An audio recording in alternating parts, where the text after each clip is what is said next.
Nula mfano simbe Agenze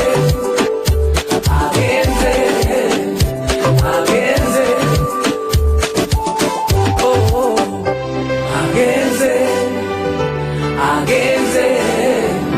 Agenze Nze Segirinya Muhammad mubaka wa parliament wa Kawempe North Constituency mwenna mbasaba mwekuumire ku program ensonga semasonga ne muganda ffe Aiden Tamale omuweereza wa abapoliisi be babadde bakolagana n'abananchi emabega yonna naye mwalaba ekyaliwo ennaku z'omwezi zaali 18 ate abana ba opposition baze babyogera bagamba nti bagenda kutabula mbadde mubawulira era n'amalala gabadde beyisamu mubalaba omuntu ne bamugamba tokunganya abantu bagenda kusigana obulwadde natafaayo nti ebyo temukwatako kati ono omwami Kyagulanyi juzi babagezako okumukwata kubanga yakunganya abantu eruwuuka abantu ne beediima ne balumba bannayuganda banaabwe ne babakuba ne bookya ebintu nibono n'ebintu kati awo nawalirizibwa okuleeta amagye agabadde mu ntalo eyo yonna gye tubaleetwa n'entalo negaleeta wano mu Kampala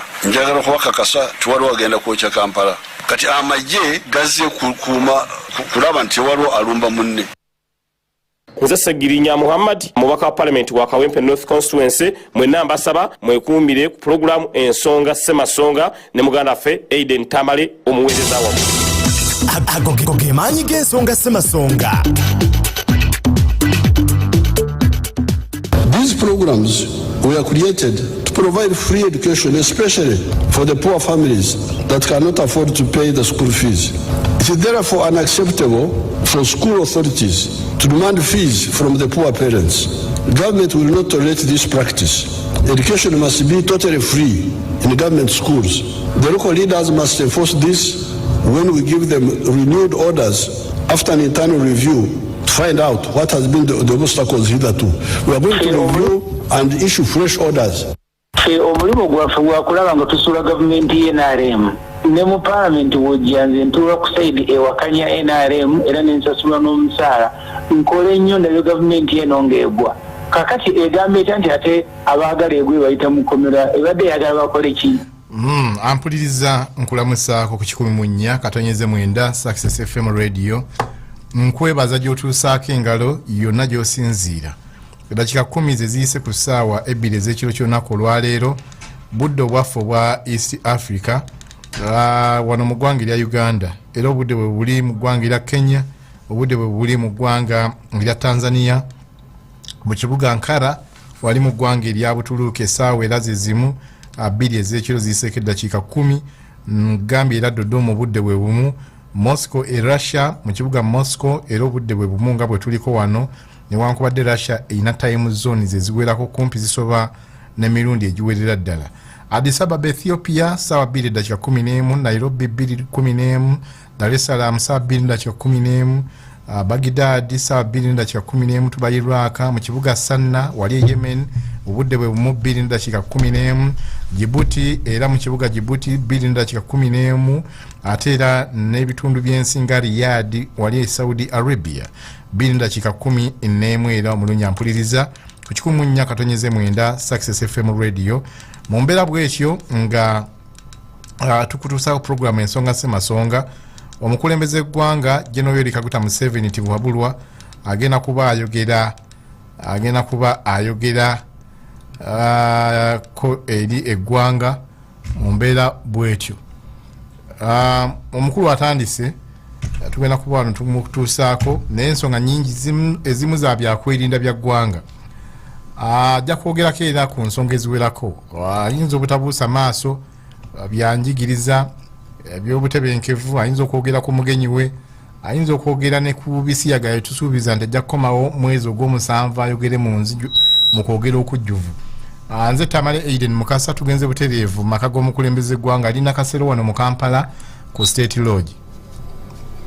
At this Nyabugando school, the small group of terrorists using machetes, clubs and fire killed 37 children.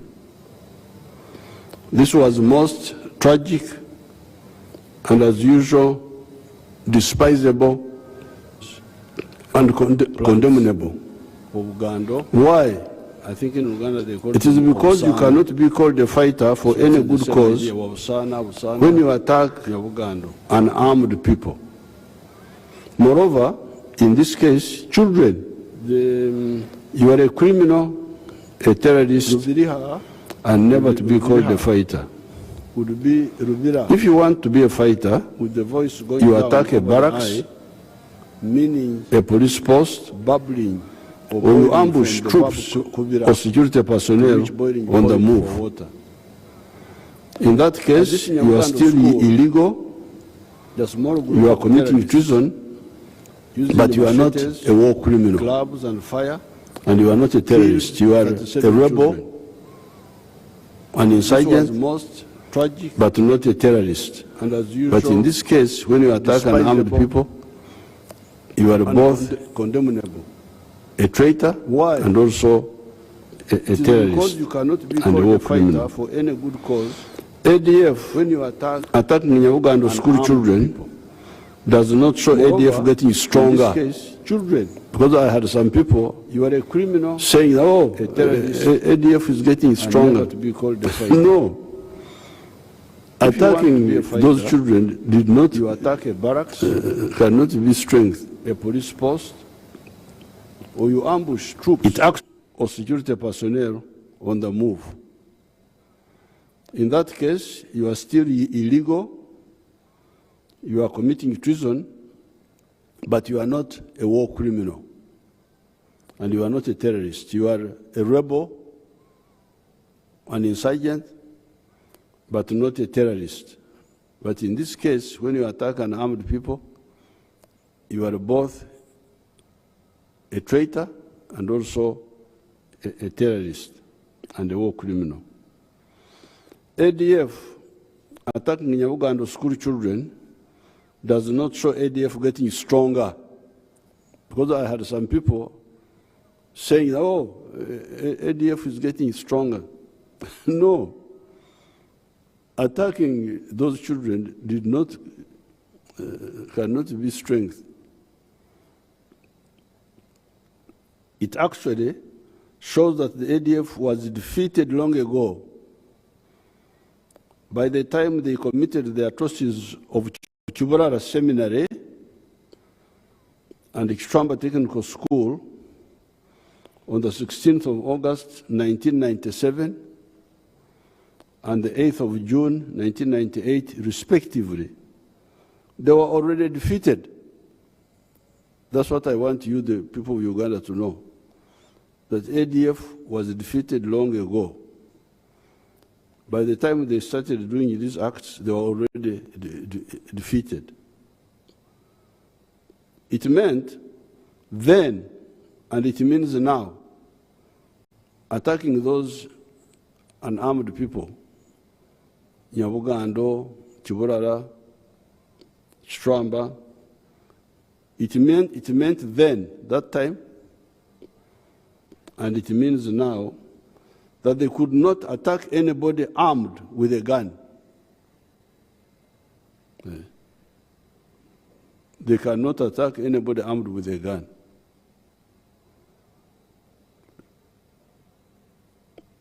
The only one they can attack is the unarmed one. That is weakness, not strength. If you can only attack unarmed people, then you cannot say that you are strong. When the ADF launched their first attack on Mpondwe on the 13th of November 1996, fully supported and armed with guns by Mobutu and Bashir of Sudan, 1,200 of them. Their aim was to capture Mpondwe, which they did for a few days, proceed and capture Kasese airstrip so that Bashir lands weapons for them, and then, in coordination with Kony in the north, they would proceed to attack Kampala and overthrow the NRM government. That's what they planned. The attack on Mpondwe was to tackle us from the rear and give us a final blow. What happened? The ADF was blocked by the Somoro forces near Mpondwe and contained there. After a few days, a massive counterattack was launched by the UPDF. 400 ADFs were killed and the whole group was dispersed. They now shifted to mainly rural terrorism, targeting unarmed civilians again. I can only remember a few cases where they attacked detachments of the UPDF. We are to therefore build the anti-terrorism capacity of the country. Now, building this anti-terrorism capacity meant 4 measures. Here I have used the word targets, but it's the same thing. So the 4 measures which we put in place. Measure number 1, stop the ADF, COIN, and all those rebel groups from capturing power, because that's what they wanted, to capture power. So measure number 1, don't allow them to capture power, to capture political power. Number 2, stop them from controlling any part of Uganda. You remember when we were fighting for the whole period, for 4 years out of 5, the NRA was controlling the Ruwero Triangle. So, number 1, don't allow ADF, don't allow COIN and those groups to capture power. Number 2, don't allow them to control any territory in Uganda. Number 3, stop them from interfering with human settlements in the rural areas and the economic activities of the people. In other words, enable the IDPs to go back to their homes. Because you remember at one time, they had created a situation where people couldn't stay in the villages and had to run to the IDPs. So we had now to ensure that people did not live in IDPs, they went back to their homes. So that was measure number 3. And number 4, stop them from committing atrocities in Uganda like the one of Nyabugando. Because when you block them on all the other ones, then because of the weakness and because of their bankruptcy, that's why they think, if we cannot attack barracks, we cannot attack soldier, police, we cannot attack, let's kill people. Unarmed people, soft targets, so that the government is blamed and we can show that the government is not protecting the people. So that is now aim number 4 of our counterinsurgency strategy.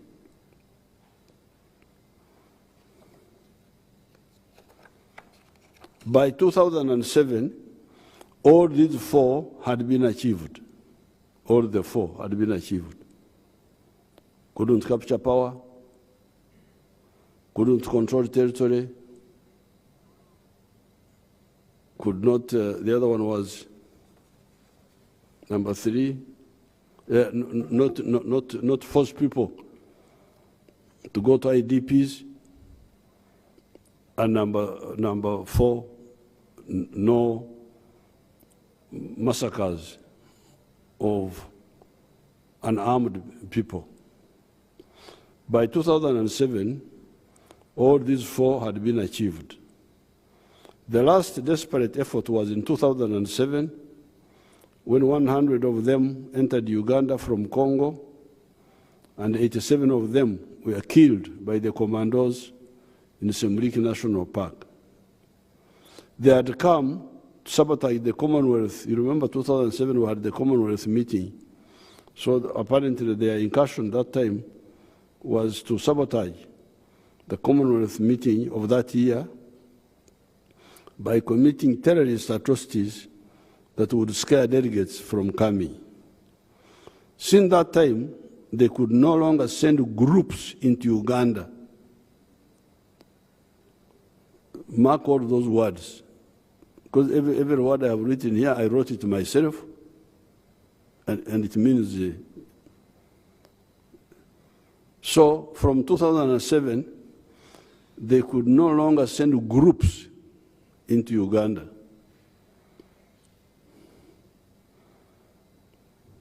They now tried to concentrate on individuals. Now, if you cannot send a group, then the next struggle is send an individual. Because we in the army, when we talk of a group, you mean a section, 12 people. A platoon, about 40 people. A company, about, it used to be 146, but these now have made it bigger. I think the company is now bigger. So, from 2007, when that group of 100 was wiped out, they could no longer send a group into Uganda. Now, if you can't send a group, then how about individuals? They don't come as a group, but they come as individuals. Individuals, which is another challenge to deal with. When somebody is no longer sending, I'm no longer sending a section, I'm no longer sending a platoon, because when I send, they are noticed and wiped out. So what do? Let me try now to send individuals. Individuals. They now try to concentrate on sending individuals that would plant bombs. You remember the bombs? The bombs. That would plant the bombs. They planted a total of 34 bombs. You remember those bombs they were planting in the bus? And But using individuals. I come alone, Nabanja comes alone, Bajomus comes alone, and we meet somewhere. Infiltrate from Congo to Uganda individually now.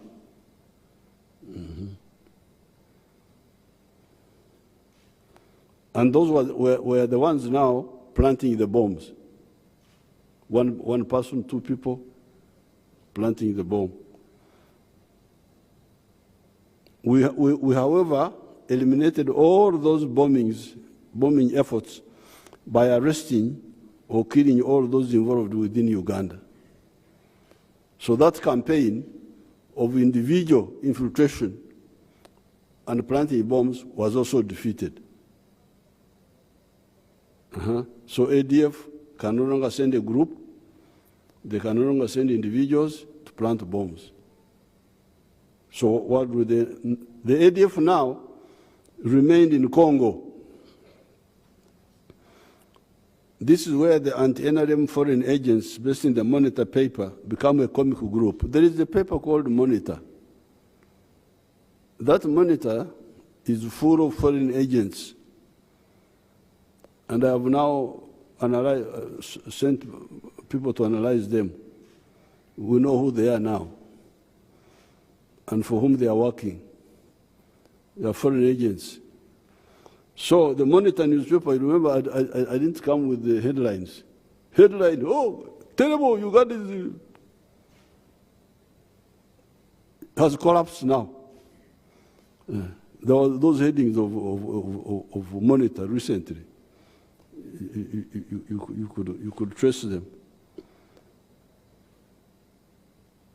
This is where the anti-NRM foreign agents based in the Monitor paper, become a comic group, a comic. Bakusesa. When the incident like the one of Nyabugando unfortunately occurs, they come up, security in Uganda has collapsed, etc. Now, what is the plan of these wonderful people? Is it to shift Uganda from the Great Lakes and put it where? Because you hear, we have eliminated ADF from Uganda. They can no longer operate in the rural areas. They don't control territory. They are in Congo. But from Congo, they can no longer infiltrate groups. They can no longer even easily infiltrate individuals. But we are still here. We have not shifted Uganda to take it to, I don't know where I would put it, which is safe. Middle East? Mwagala Uganda, Palestine. Obaga kuyitwala wabano aba monitor. Uganda tuyitwale wakati. France, all those places have their problems. So for us, we are here in Uganda and in the Great Lakes. Ate bakusigala wano, ate tubadde wano all these millennia. So therefore, although we defeated ADF was still in the neighborhood. And in the neighborhood, we can't shift Uganda from here and put it where. So we had to struggle. We could not shift Uganda, and instead we fortified here by having a strong army and intelligence service. The question is, how do you ensure total security in the continent of Africa where colonialism ensured excessive political balkanization? Because that's the challenge. You stabilize within Uganda, like for instance Karamoja, we have the same problem. You stabilize within Karamoja, but guns remain in Turkana, in Kenya. And some other guns remain with Topotha in South Sudan. And some other guns remain with Pokot in Kenya. So, what do? You must see how to handle that situation. And I will tell you how we've been handling all these situations. And this is all because of the political balkanization, the fragmenting of Africa into these small states. Because a country like the United States, you have got one political authority, one management, from New York up to California.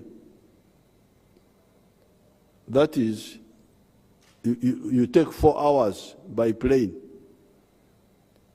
to go from New York to California. It is like from here to Johannesburg, to Pretoria. All that land and people are under one political authority. So if there is security to be handled, it is handled by one authority. But here, from here, 20 kilometers from here, another political authority. So you have got so many authorities. So when you defeat the terrorists here, they go to shift to where you don't have authority to act. And that's what you, the young people, should be talking about. That's what we were dealing with when we were growing up. The integration of Africa. But now, operating where we are now, where the political landscape is fragmented, what do we do? If you have the right ideological orientation, you do what the NRM has done in Uganda by ensuring the following. Number one, a strong army that can fight any type of war. I can assure you, anybody who brings any type of war here, we shall defeat him, whoever he is. Whoever he is. Big or small, we shall defeat him. So number one, that's medicine number one for all this. Number two, a strong intelligence service that uses both human and technical means to detect and locate the enemies within the borders of Uganda and in some cases outside Uganda. So that is the second medicine. The third one, maximum political cohesion within the country based on the broad-based legitimate interests of the people. To have as many people united as possible. And in Uganda, people are really united. There are a few traitors who are always going to the embassies. We know them, we are following them. They are also supporting the economy of Uganda by drinking coffee in the embassies. So, because they really go there and the embassies have budget to feed these wonderful people. But we follow them who try to encourage this. But the majority of the people are together. So that broad-based cohesion. Then number four, this is where now the Bazukuru you could come in. Pan-African efforts to work with sister African countries on matters of common interest such as trade, etc., including security. So therefore, the medicine of the NRM to peace is number one, a strong army. Number two, a strong intelligence service, human and technical. Number three, maximum possible political cohesion. I'm saying maximum possible. If there are those who don't want to be with us, we forget about them. Ayomusogwakoba ntekisobose okikoze, you have done it. Uniting as many people as possible. And then, number four, the Pan-African cooperation. Pan-African cooperation. Because these people are not in Uganda. They are somewhere else. So you try to work with the government of those countries to handle the issue. This is how the NRM has turned Uganda into an island of peace in the region where Uganda is not generating refugees and is instead receiving the highest number of refugees in Africa. And number three in the whole world. So now we have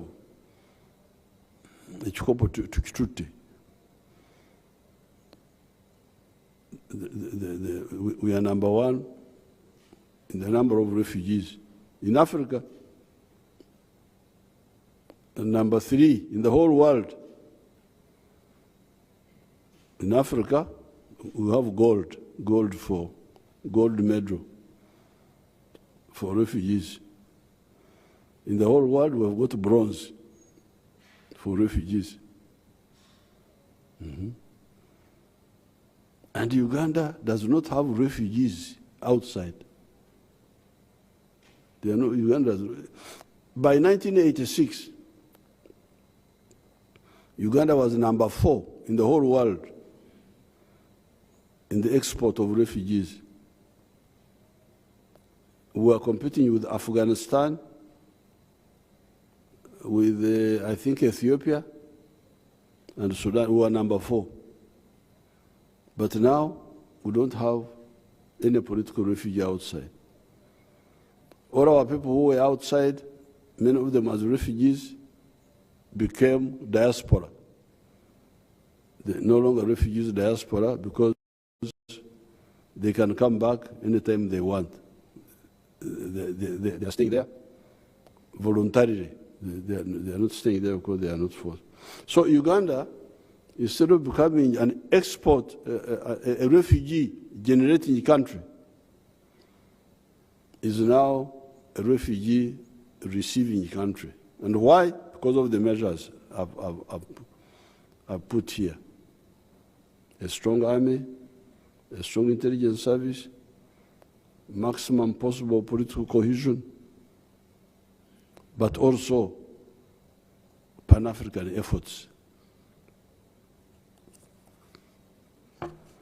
By relying on a strong army, a reasonably strong intelligence service, and maximum political cohesion possible, the NRM has been able to keep the ADF away from Uganda ever since their defeat in Semliki Valley in 2007. However, the ADF were there in Congo. Although their growth is not dramatic, they don't grow. ADF doesn't grow. They can't grow. Because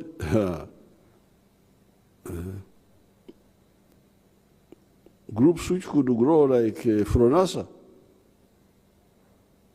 when we were fighting Idi Amin, ADF does not grow. However, the ADF were there in Congo, although their growth is not dramatic, but the Congo government of His Excellency Kabila, supported by some regional and international actors, gave them free tenancy in North Kivu and Ituri. They were mining gold, selling timber, harvesting people's cocoa, collecting taxes, extorting money from people, etc., etc. They were modestly growing and with money. They also developed linkages with other terrorists like Al-Qaeda. However, all this does not mean much for the NRM, UPDF. We will always defeat any anti-Ugandan terrorist group within the right conditions, given the right conditions. In spite of the modest growth and free territory the Kabila government gave them, they could not enter Uganda in force. What I've already said, they could not enter Uganda in force, by section, by platoon, by company, at all. They could not enter Uganda in groups at all, and could infiltrate individuals with a lot of difficulty, like the ones who killed General Katumba's daughter. Those came as individuals, and that's how they managed to come. Now, given this, should we and can we close the border with Congo, like the Israelis built a wall between Israel and Palestine? Because you know the Israelis built a wall. They built a wall between Israel and Lebanon. I was watching on the news, there was something on the wall yesterday, on that wall, between Lebanon and Israel.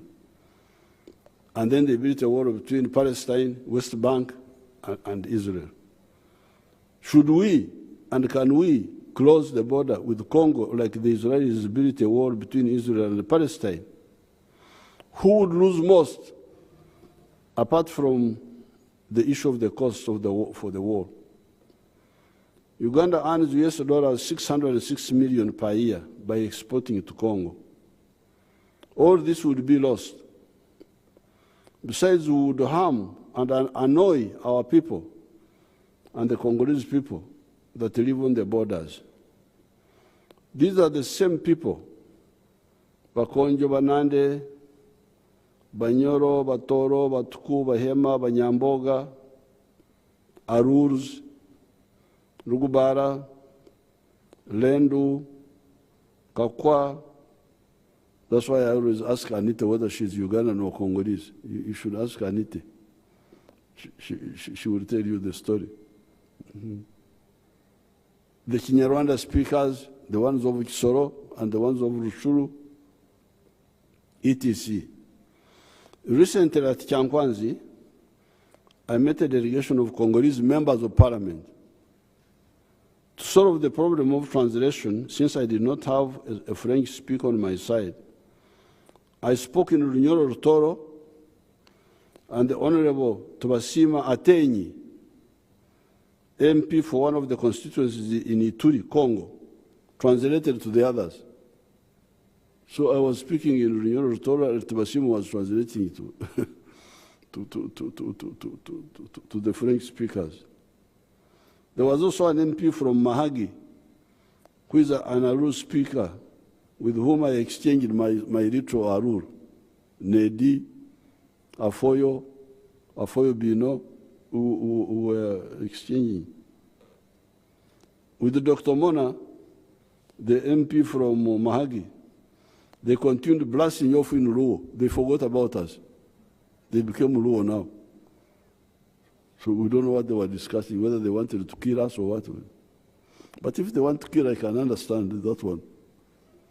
My rule has improved. Neko. When I hear Neko, I know. So when you hear Onek, Neko, all those, that is killing you now. These are the people that would close off if we tried to physically seal the border. So the question of sealing the border is out. Sealing the border is out. How could people enter Uganda? Because I saw some people commenting about this incident of Nyabugando. How could these people enter Uganda? They entered only 2 kilometers. And entering 2 kilometers is really, you cannot stop it, because so many people are crossing that border, and in so many places.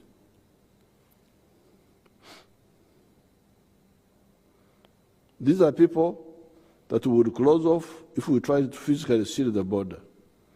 Cut off the toe, because it has been invaded by Jiga. When a Jiga goes into your foot, then you cut it off. That's not good. No. The NRM patiently removes the Jiga and preserves the toe.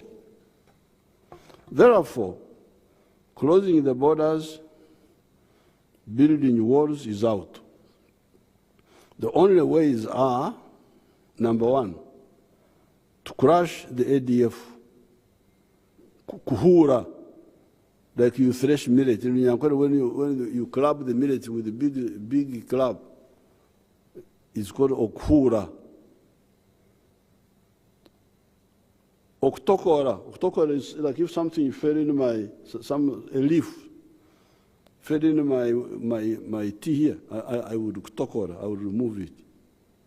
I don't know what they call it in Uganda, to remove. Like remove something that has fallen in your tea. Kuraza, in the hunting, you watch the animal and you see where it has entered. That is kuraza. And kutoza is to track. Kutoza is to follow the track of an animal. Fortunately, with the coming of His Excellency Tshisekedi to power, he was more cooperative. He allowed us, since the 31st of November 2021, to Kuhura thresh the ADF. It had good results because the ADF had foolishly gathered in big camps, confident that they were invulnerable and no force could reach them. Now, I don't know whether my people here can show us the videos of those people.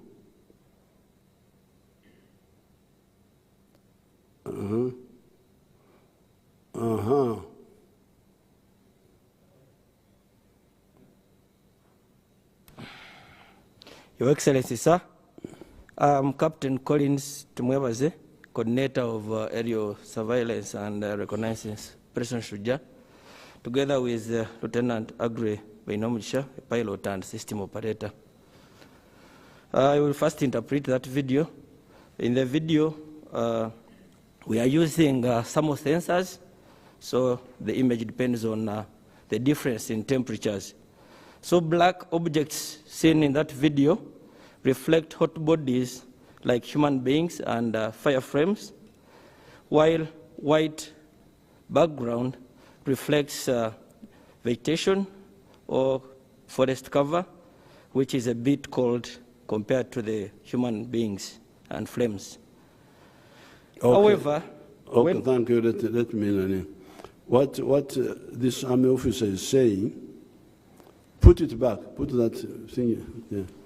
What he's saying is that these are cameras in the sky capturing the ADF camps in Congo at night. This is at night. And the other video which was there, you can see the trees. You can see here you can see the trees. Bring it back near. Bring the. Who is controlling the? You control it. You, the one who knows. Now you freeze it there. Freeze it. Stop moving.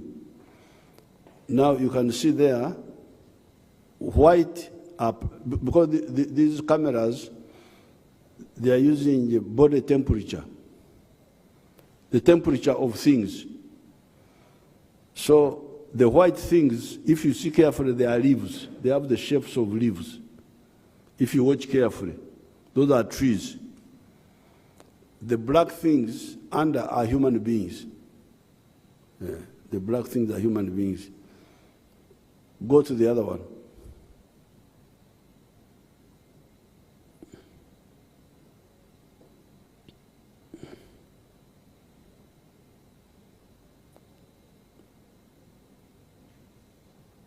No, watch hiyo kwanza.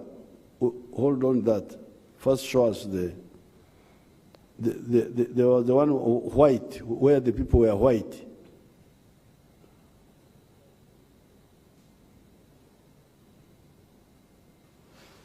Go back. it's there. You can see there, those are human beings. The white things, they are human beings, and there's even fire. Is fire? Yes, sir. Fire. But there was one which was showing buildings also, a building. There is another one. It comes in the next video. Oh, okay. Yes, sir. So now, okay, now, so there you can see the human beings under the trees. Now, once His Excellency Tshisekedi allowed us, we applied the medicine which you will see. You put the guns firing.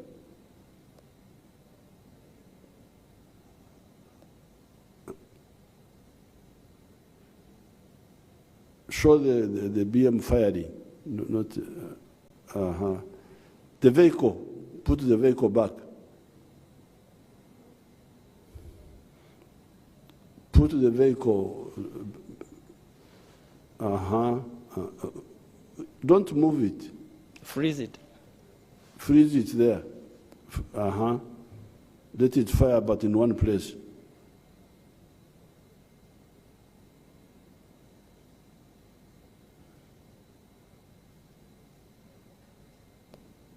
Okay, that is now the medicine for these groups. So these camps were hit by when His Excellency Tshisekedi allowed us. Can you show us the same camps after being hit? After being hit, we saw them when they were with the people. Show us when they were hit.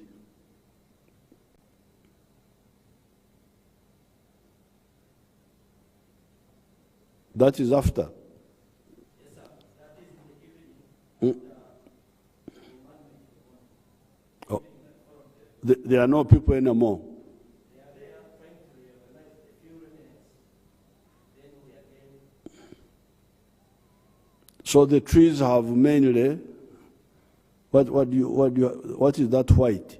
Those are trees again. Yes, those are trees, and then there is a column of soldiers, of ADF remnants, reorganizing near that building there. I can see them moving actually. Yes, sir.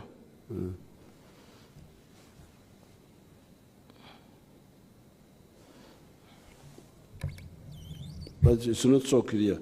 So, here in my booklet, I have a number of pictures which you will see in the booklet, pictures of the camps of ADF before the attack and after. I have them here.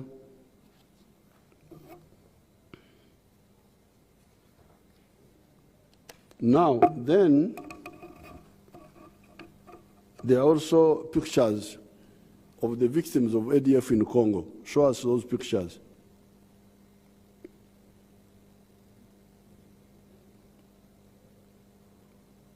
The people they killed, the massacres, like the one of Nyabugando.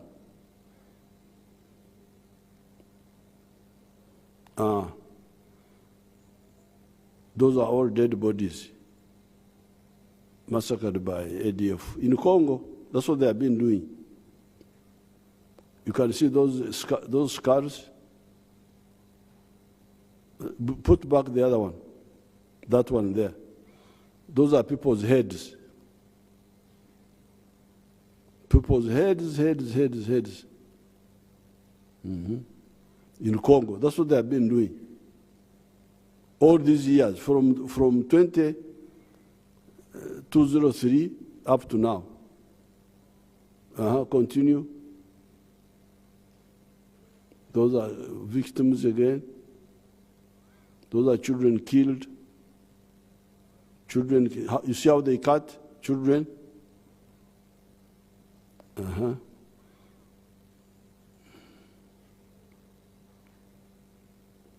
Those are vehicles destroyed,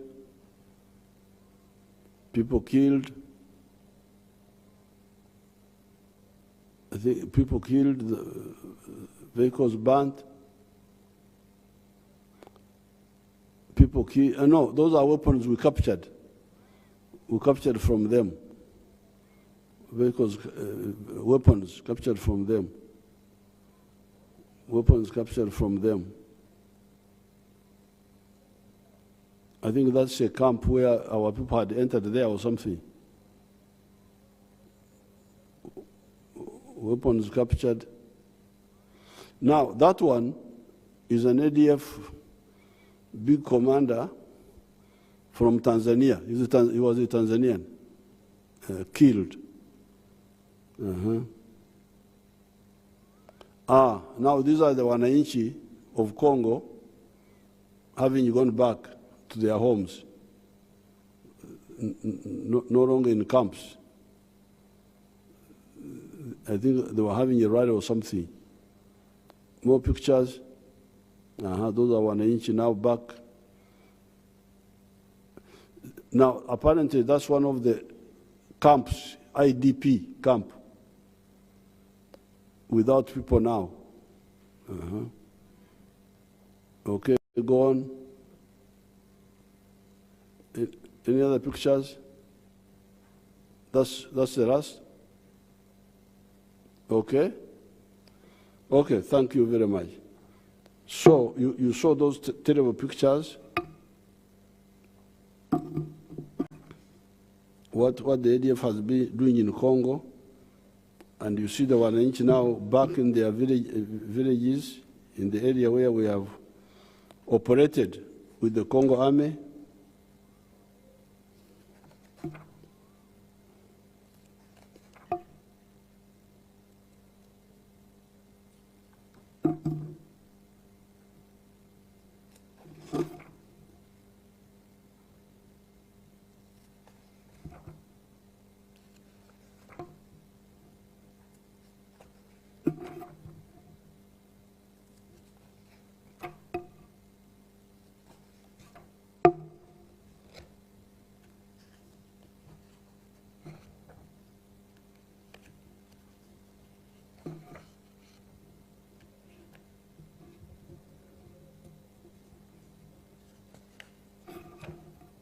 Now, after repeated kuhura, the pounding, like you saw, how we were destroying those camps.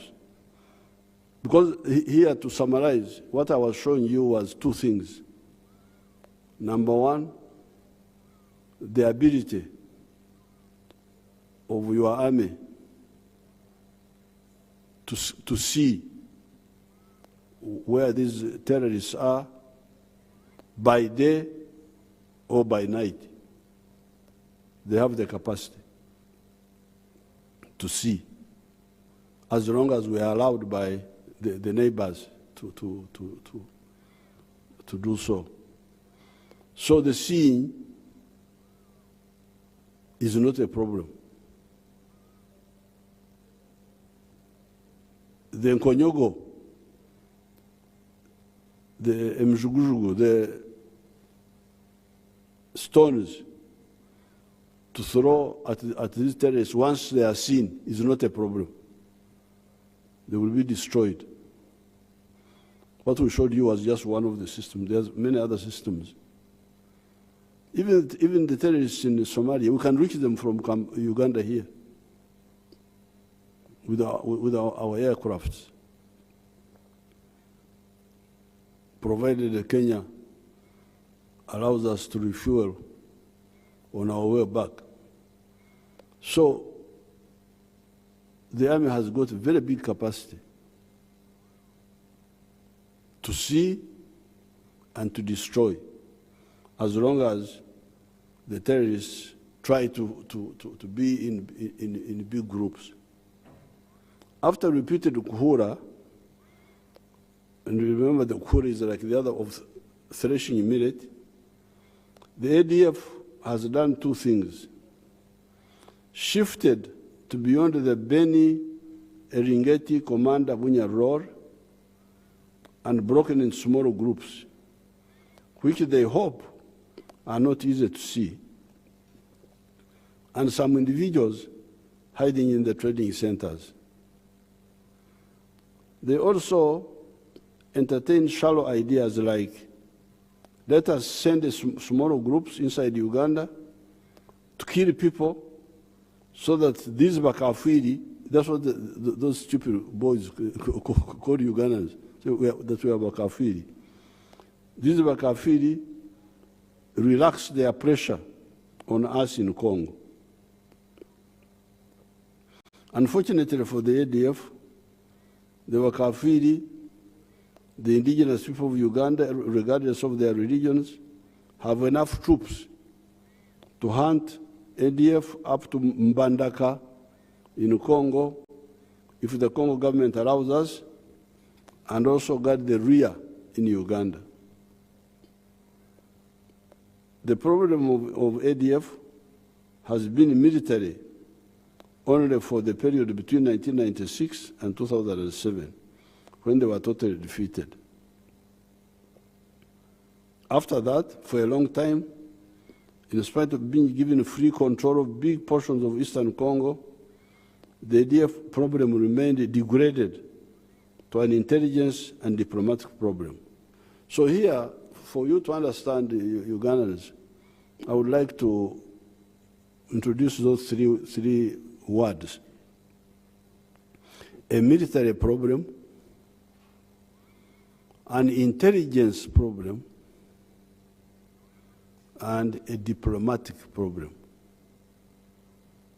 Because this is what these three words must be harmonized. When ADF was trying to, when they attacked us in 1996, when they attacked Mpondwe, they were trying to be like a military force, army to army. And we quickly destroyed them. So they ceased being a military force now. So if they are no longer a military force, where you can use military as the solution, what then do they become? They become an intelligence problem. It is now a problem of looking for a needle in a haystack, as the English say. Okunonya empiso in the grass. But now, in this case, also involving diplomatic, because this pistol you are looking for is not in Uganda, it is in somebody's farm. It's not in your farm. So, military, intelligence, just to locate, but also diplomatic. Because these people are not where we have got authority. They are in somebody else's area of control. So therefore, when you are discussing, because I see people discussing, oh, really, they really discuss. You can see somebody becoming really an authority. Nze kubayamba ko tubanange munawa mwogera ku nsonga zino. Know what is what. Military, intelligence, diplomatic. So I think that would help people to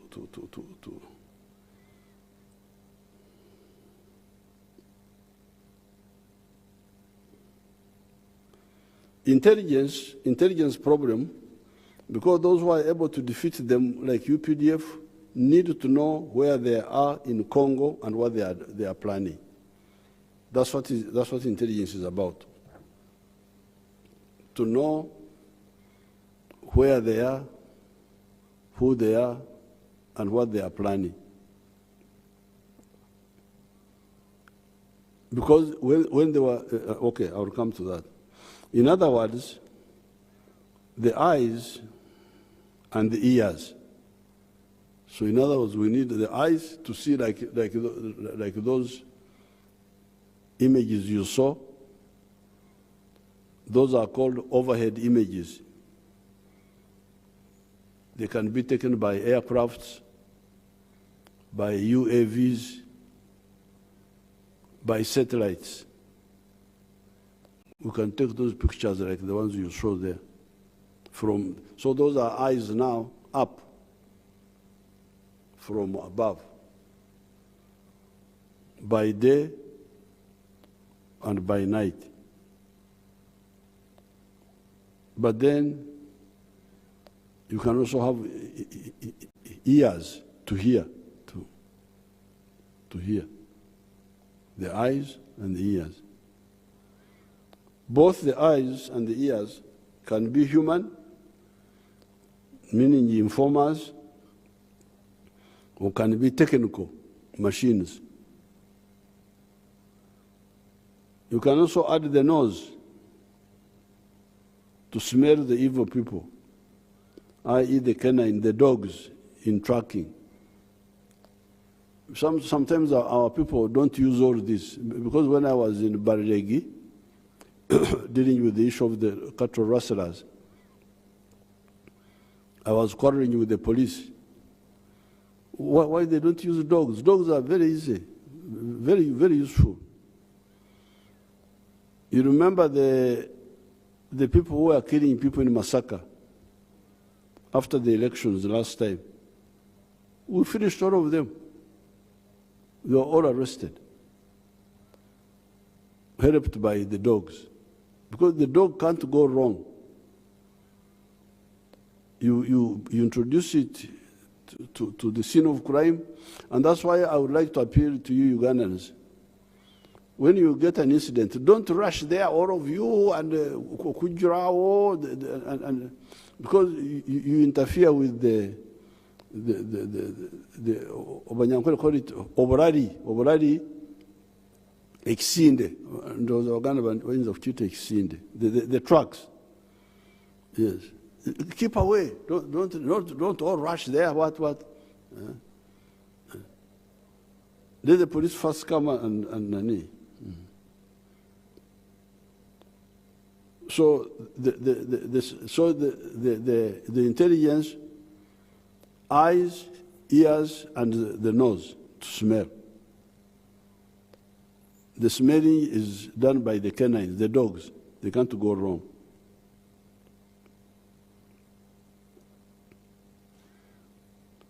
Since, however, the terrorists, the ADF were given free control of Eastern Congo, ever since battalion number 23 handed back the control of Bunia town to the Uruguay contingent of the UN in April 2003, they built some numbers and built big camps, as you have seen above.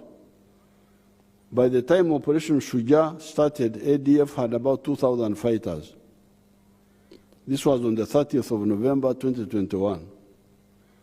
They had started to again pose a military problem to the Congo army by attacking some detachments and even attacking the detachments of the UN, like when they attacked a Tanzanian detachment on the 7th of December 2017.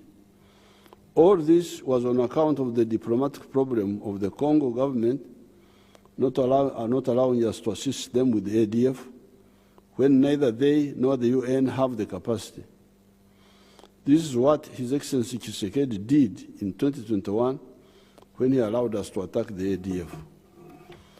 Since they had made the mistake of establishing big camps, we quickly degraded their strength, and they have now either fled to beyond our limit of exploitation, where we are allowed to operate by the Congo government, i.e.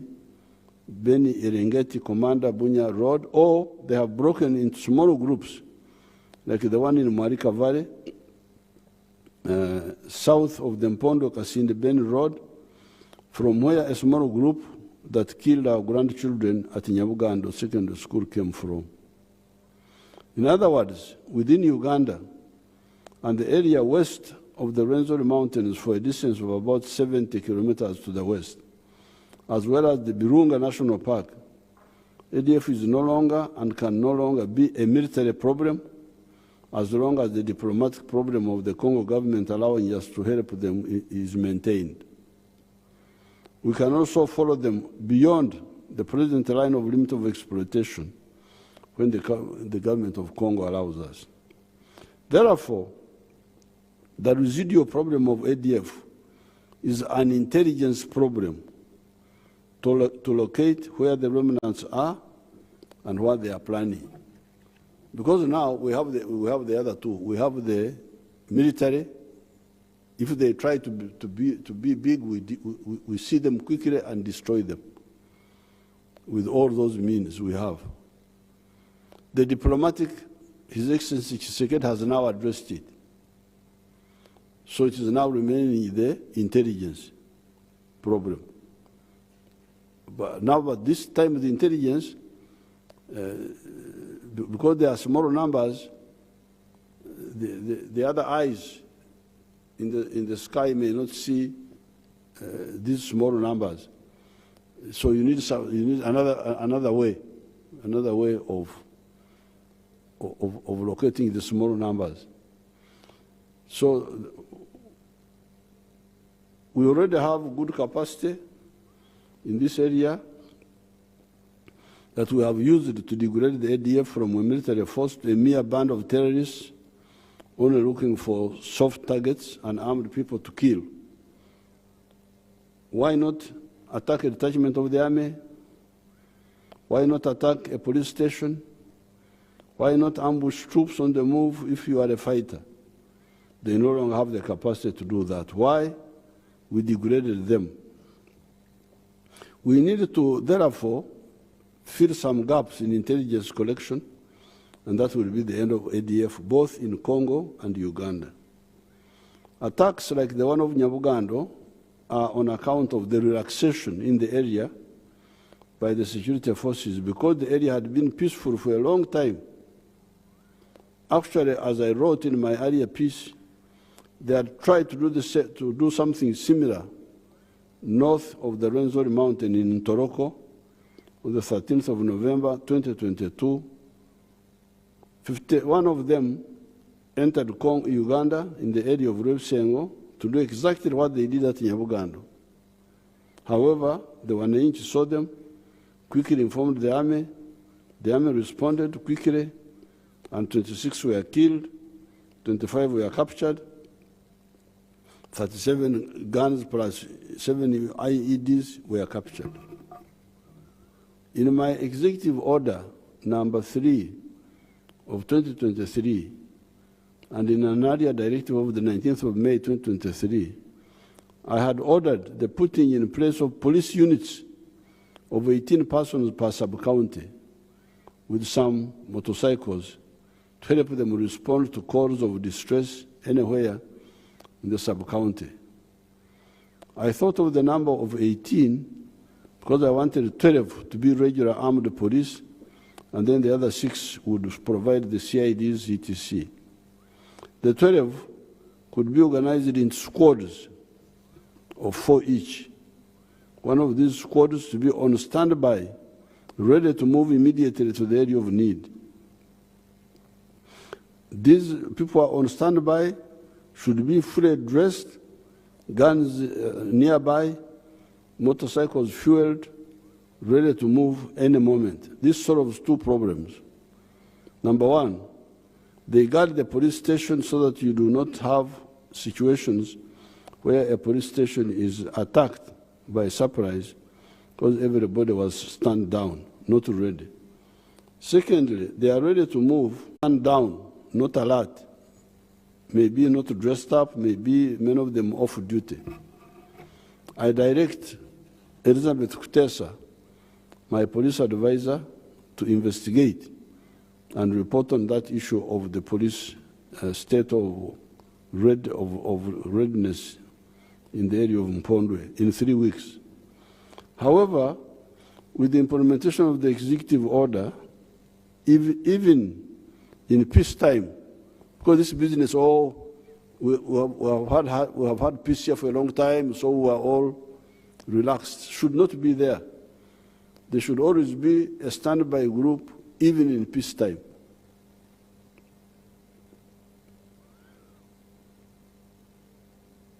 However, with the implementation of the executive order, even in peacetime, there will be a group ready to move to answer a call of distress. If there is a terrorist threat in the area, we upgrade the situation by recruiting LDUs per parish. You see, like the situation of Nyabugando. First, there was total, I suspect there was total stand down. Stand down in the army means not ready, relaxed. So I suspect there was total stand down in the area. Because when we say stand to, get ready, you are dressed up with your boots, with everything, with your gun nearby. In some cases, you are in the trenches if you are near if it is a field camp, or if it is like a police station, you are ready. But if you are not ready, something happened, then they come, then you start dressing up, then you lose time. You lose time. So therefore, I am directing the police. I had already directed them about the 18 per sub-county policemen. And we have the numbers. Get me my calculator. Because the police force is now 53,000. So if you put 18 policemen per sub-county, the sub-counties are like 2,000 something. That will be like 36,000 policemen. So you have the numbers. You should put them there. So that this business of delaying because people are not ready, because if you have 12 people, you break them into squads of 4. 4 armed and ready to move. But they need some picky-pickies, quick movement. Then when they finish 8 hours, another 4 come on standby. Then when they finish another, the other ones, the rest, then the other 4. So in that way, you will be combining peace without stand down. Because now people, our security people confuse peace with stand down. Because there is peace. So I want to check what this Kabugo lady was talking about in the case of Mpondwe. Because she said that one of the children walked to the police station, then they didn't respond. Yes, they may not respond because they are not ready. If you come, then I start dressing up. Tying shoes around takes time.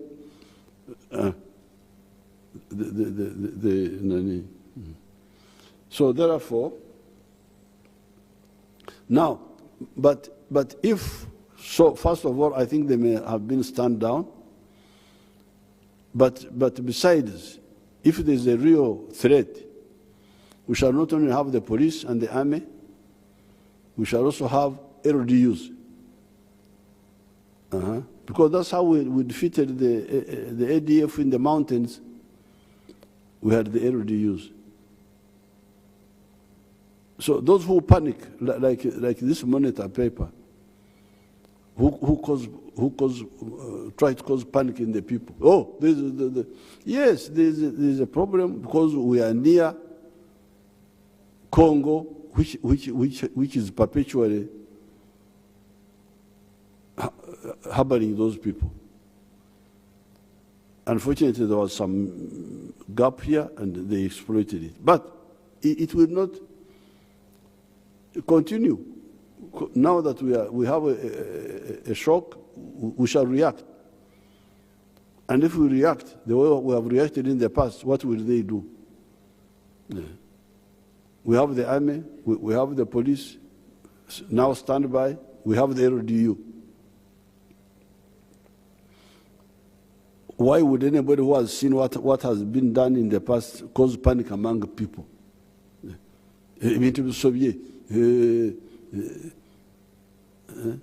Really? Didn't you remember when we had bigger problems? When people were in IDP camps? How can you say the situation is out of hand unless you are an evil person wishing for people, or you are ignorant?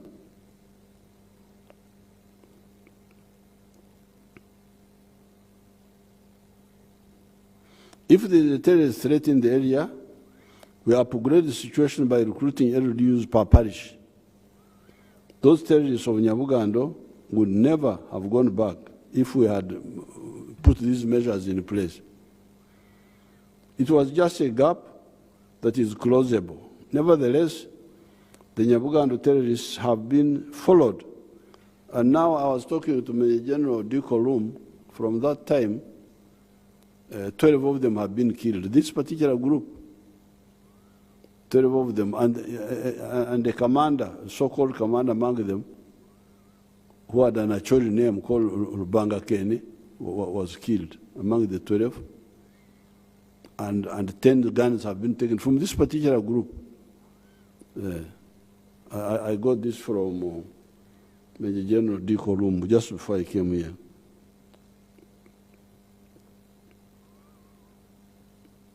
Here I had put less numbers because I wrote this a bit earlier.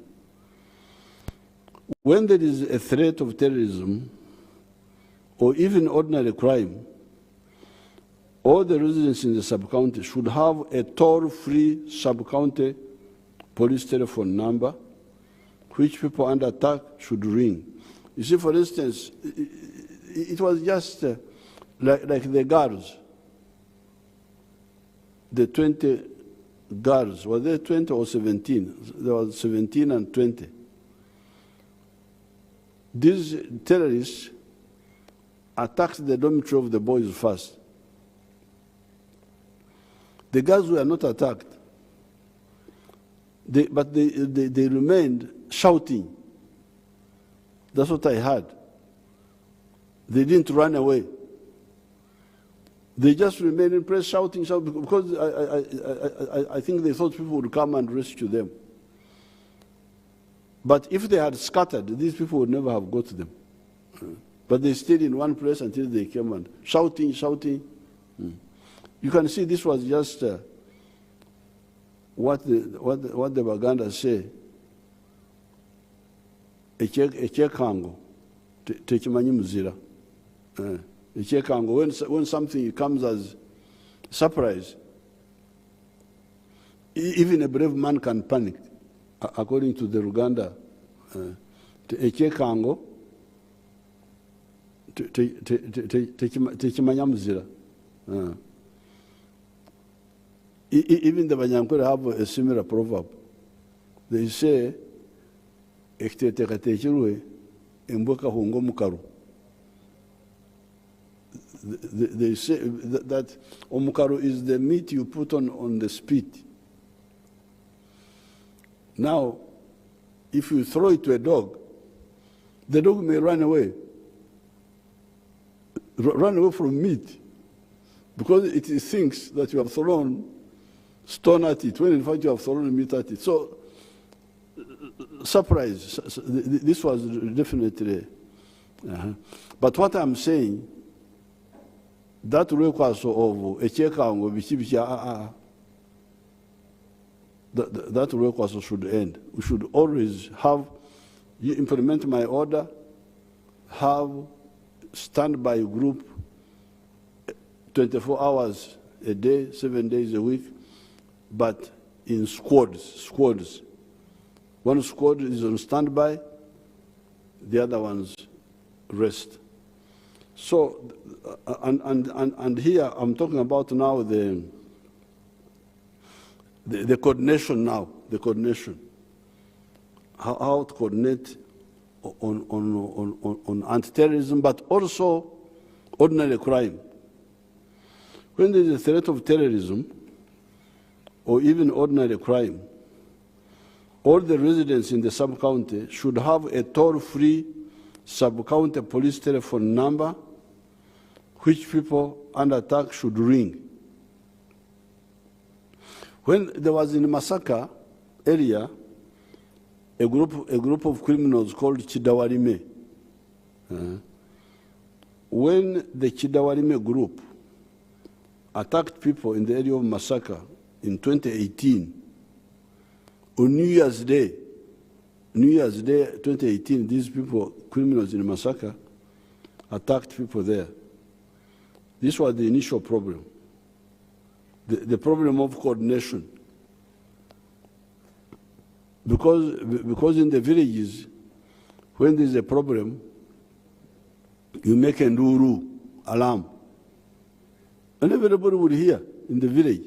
They would come.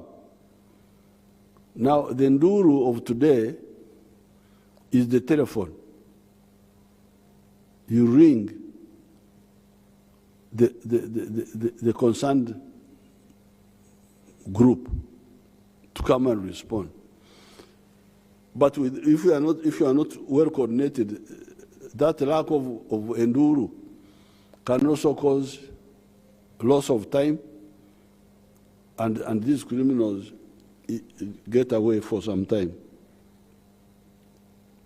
So when the Chidawarime group, this boy was called Chidawarime, attacked people in the area of Masaka on New Year's Day 2018, this was the initial problem, the coordination, the nduru. The criminals, using the noise of the disco that was in the trading center of Kisaka, tried to attack the home of Mr. Katerega, which was nearby, who was headmaster of a school in Mubende. Fortunately, the house windows had steel bars, and the wife refused to open. The people in the house were making alarm, but the disco noise from the trading center was drowning it. The wife, of course, had a phone. I say, of course, because everybody in Uganda has a phone now. And she rang her husband in Mubende, who then rang the RPC in Masaka, etc., etc. Such a long chain of alarm making wastes time. Fortunately, the criminals failed to enter the house of Katerega because of the Mtayimbwa, and somebody heard the alarm and responded. The thugs fled and killed a retired police officer by the names of SSP Dennis Sebugwao and 4 others on the way. However,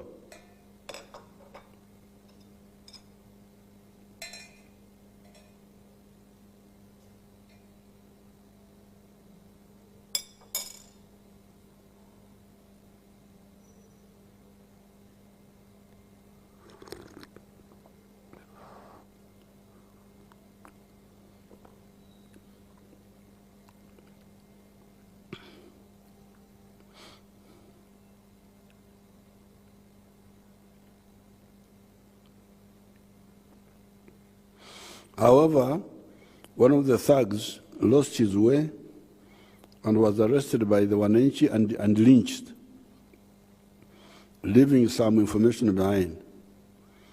The police was now aware of the identity of the criminals, but not where they were hiding. However, the villagers were now alert, because I visited this area on New Year's Day 2018, and we talked about to the people, we told them to be ready to ring now. Instead of the woman ringing the husband who is in Mbende, who then rings another policeman whom he knows, the communication should be within the sub-county, from the victim to the police of the area. Instead of that long chain of...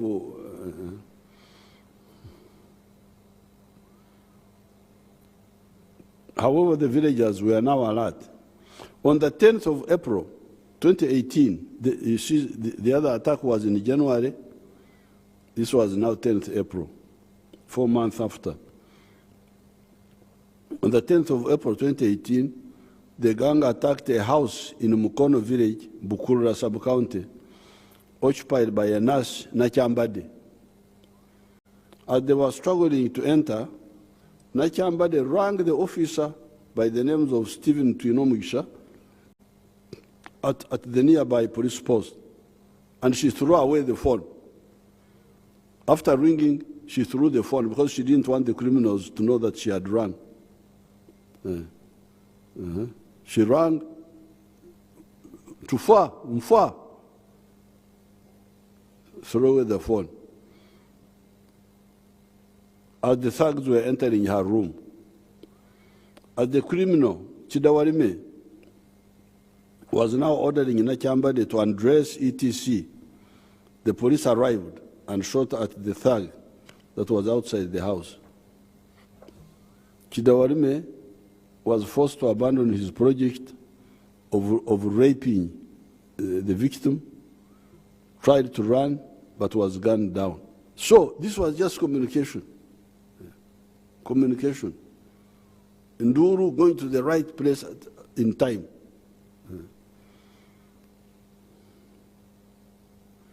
The whole gang was eventually wiped out. The criminals and the terrorists Uganda continues to face, given the strong foundation of the NRA UPDF, are easy to solve, given the defeat we inflicted on the militarized versions of the counter-revolution in the forms of CONY and ADF, original and the external backers. Because these people, we defeated them long ago. The fact that they can no longer operate as a military force, Mubibinja, they can no longer operate in groups. Mubibinja, Oba Obubinja, they can no longer operate as in Mubibinja, not even as Obubinja.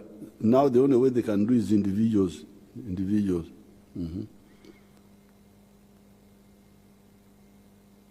And why can they not operate in Mubibinja? Because they know to do so is death. Because then we can see you more easily, and we deal with you. We have the capacity to deal with you.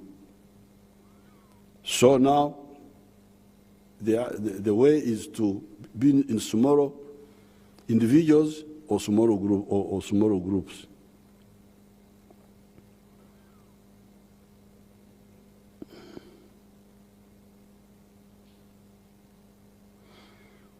So it is now. So what do we remain with? If they can no longer operate as military groups, what do we need to deal with? It is just a case of alertness. Number one, intelligence gathering, and coordination between the security forces and the public. Jemirimo jetulina kwe kusomozebwa. Alertness, intelligence gathering, and coordination between the forces and the public. That's what happened in Toroko on the 13th of December 2022, when the 51 came to kill people. They wanted to do the same in Toroko like they did in Nyabugando. But there, the identification happened quickly. The army research was informed, and they didn't waste time, and action was taken. And the whole group was wiped out, 51 of them. 25 were so killed, the other ones captured. Therefore, in conclusion, the attack on the children at Nyabugando by ADF does not mean strength, but great weakness. They cannot attack an army detach. They cannot attack a police station, and they cannot attack soldiers on the move. The only people they can attack are the unarmed people. How can that be strength? Nevertheless, what they do is reprehensible, inhuman, and so unfair to the victims and should not happen. Who are the people to stop these brutalities? Uganda, working with the countries of the region, using military, intelligence, and diplomatic means.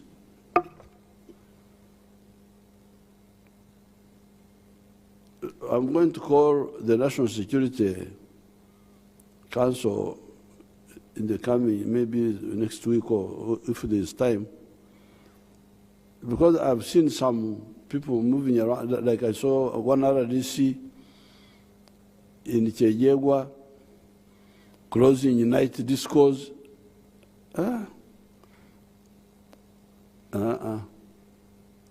Abana Uganda twagala nnyo okusanyuka. Abana Uganda bagala nnyo okusanyuka abazzukulu kubasibira mu nyumba. We are going to discuss it.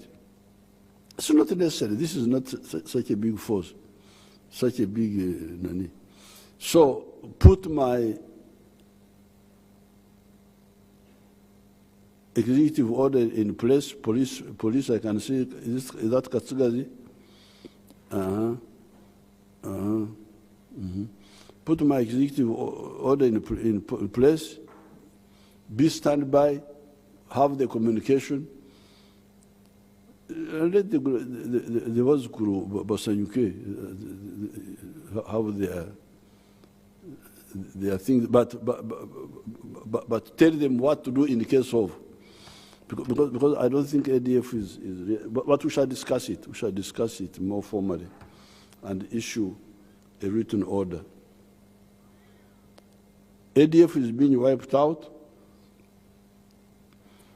On the side of the Uganda population, all of us need to be involved in wealth creation through PDM, the Myoga, the commercialization of agriculture, and the industrialization, so that our children and grandchildren do not remain available for these manipulators to misuse by being recruited into ADF and other shallow groups.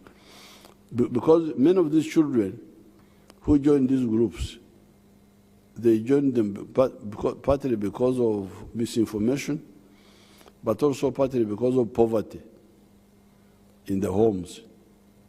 And that's why I want order, and I'm very glad I talked to the Muslim sheikhs the other day, that all their families need to be involved in wealth creation so that they have income and the children are not desperate, staying with the uncles, staying with what. That's how they get lured away, because they have some discomforts at home. So I thank you and I wish you good luck.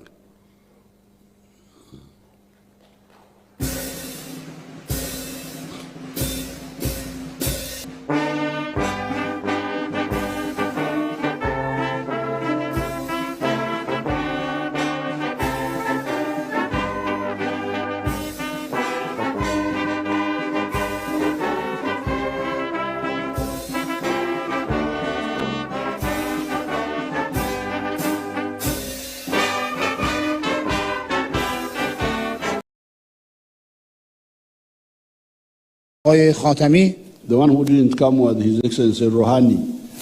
جناب آقای روحانی تنها رئیس جمهور بودند. So we are always ready to cooperate with Iran. ما همکاری‌های خوبی با ایران داشتیم. And the trade and the best area of cooperation is trade. و مقصد همکاری‌های فیمابین ما تجارت هستش. Because as you can see here, the climate is very good. همونجور که جناب عالی می‌بینید ما در اینجا آب و هوای بسیار خوبی داریم. There is nothing on earth we cannot produce. و هیچ محصولی نیست که ما در اینجا نتوانیم آن را تولید کنیم. And we have a lot of food. ما غذاهای متعدد و فراوانی داریم. We always have the problem of markets. اما ما همواره مشکل بازار داریم. A lot of milk. شیر فراوان تولید می‌کنیم. A lot of bananas. موز فراوانی تولید می‌کنیم. A lot of maize. ذرت فراوانی تولید می‌کنیم. A lot of coffee. قهوه فراوانی تولید می‌کنیم. Tea. چای فراوان تولید می‌کنیم. Cocoa. نارگیل تولید می‌کنیم. fish from that big lake you see is a freshwater lake. و این برکه بسیار بزرگ و دریاچه بسیار بزرگ در اینجا می‌بینید مملو از ماهی هستش. So really we can do a lot of trade together. بنابراین ما امکان و فرصت تجارت بسیار فراوانی با شما داریم. And Iran has got experiences which we don't have. ایران دارای تجارب خوبی است که اوگاندا این تجارب رو نداره. Some years ago we have some little oil here which we discovered some years ago. ما در اینجا نفت خامی داریم که چند سال پیش کشف کردیم. And I had my arguments with our neo-colonial agents. و من با ایجنت هایی که اینجا بودند مباحثی رو و مذاکرات رو انجام دادم. Who are saying that we should only build a pipeline for crude oil but no refinery. که اصرار داشتن که ما فقط باید خط انتقال نفت خام رو تأسیس کنیم و نباید پالایشگاه بسازیم. I said why? سوال کردم چرا؟ They said there's no profit in refinery. و گفتن که هیچ سودی در پالایش و تصفیه نفت وجود نداره. Then I said, but if there's no profit, those who build them, why do they build them? Pardon? If there's no profit, then those who build refineries, why do they build them? و من سوال کردم اگر تصفیه خانه و پالایشگاه سودی نداره چرا کشورها یا کسانی که پالایشگاه دارند اونها رو ساختند؟ At that time I was lucky I visited Iran. و اون روزها خوش شانس بودم سفری به ایران داشتم. His Excellency Ahmadinejad was the one in charge. و جناب آقای احمدی نژاد رئیس جمهور وقت ایران بودند. And he told me, I asked him, do you have a refinery here? از ایشون سوال کردم که آیا در ایران شما پالایشگاه نفت دارید؟ Because I was told refineries don't make profit. و بهشون گفتم که به من گفتن پالایشگاه خیلی مغروم به صرفه نیستش. His Excellency Ahmadinejad said, we have 9, not one, but we have 9. جناب احمدی نژاد به من گفتن که ما یک پالایشگاه نداریم، 9 پالایشگاه در کشور داریم. And we are building more. و قصد ساخت پالایشگاه بیشتری رو هم داریم. So when I came back, I was able to put my foot down. زمانی که به اوگاندا بازگشتم and insist on a refinery for our oil. و اصرار کردم که ما باید پالایشگاه خودمون رو بسازیم. And the petrochemical industry. و باید صنعت پتروشیمی خودمون رو داشته باشیم. And this morning on the news I saw that Iran has opened a new petrochemical center somewhere. و من تو رسانه ها خواندم که ایران یک مرکز محصولات پتروشیمی رو در یک مکانی تأسیس کرده. So you can see there are areas of complementarity. شما می‌بینید که در چه حوزه‌هایی ما می‌توانیم مکمل همدیگر باشیم. And I would urge the ministers to take up this matter. و وزیر مربوطه خواستم تا این موضوع رو پیگیری کنه. And we shall appoint somebody in foreign affairs to be in charge of this desk. و ما باید از در وزارت امور خارجه خودمون فردی رو منصوب کنیم تا مسئول پیگیری این موضوع باشه. Whom I will communicate to your excellency through writing. و با جناب عالی مکاتباتی رو انجام بدیم. Thank you so much. You are busy with some other programs. Let me end here. You're most welcome. بسیار سپاسگزارم جناب عالی و بسیار خوش آمدید جناب آقای رئیس جمهور.